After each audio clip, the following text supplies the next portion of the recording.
ෆෑන්පෑය අලුත්වන නවතම තොරතුරු දැනගන්න අප සමග රැඳෙන්න.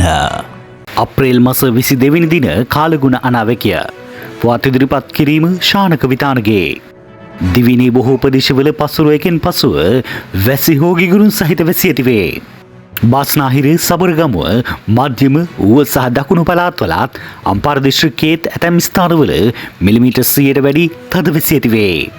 මඩකලපුව අම්පාර සහ හම්බන්තොට දිස්ත්‍රික්කවල උදැස්සන කාලයේදීත් වැසි ඇතිවේ. මධ්‍යම සබරගමුව උතුරු මැද සහ ඌව පළාත්වලත් ගාල්ල මාතර කළුතර වවුනියාව සහ කුරුණෑගල දිස්ත්‍රික්කවලත් ඇතැම් ස්ථානවල අලුයම් කාලයේදී මීදුම් සහිත තත්ත්වයක් බලාපොරොත්තු වේ.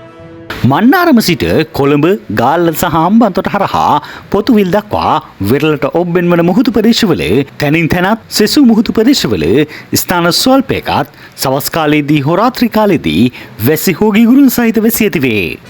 සුළං නිශ්චිත දිශාවකින් තොරව හමායන අතර සුළඟේ වේගය පැයට කිලෝමීටර් 20ක් 30ක් පමණ වේ. දිවයින වටාවන මුහුදු ප්‍රදේශ සාමාන්‍ය ස්වභාවයේ පවතී. ගිගුරුන් සහිත වැසි ඇතිවන විට එම මුහුදු ප්‍රදේශවල තාවකාලිකව තද සුළං ඇති විය හැකි අතර එවිට එම මුහුදු ප්‍රදේශ තාවකාලික විතර අලු වේ. ගිගුරුන් සහිත වැසි සමග ඇතිවිය හැකි තාවකාලික තද සුළං වලින් සහ අකුණු මගින් සිදුවන අනතුරු අවම කර ගැනීමට අවශ්‍ය පියවර ගන්නා ලෙස ජනතාවගෙන් කාලගුණික විද්‍යා දෙපාර්තමේන්තුව නිවේදනයක් නිකුත් කරමින් කරුණාවෙන් දැනුම් දෙනු ලැබේ.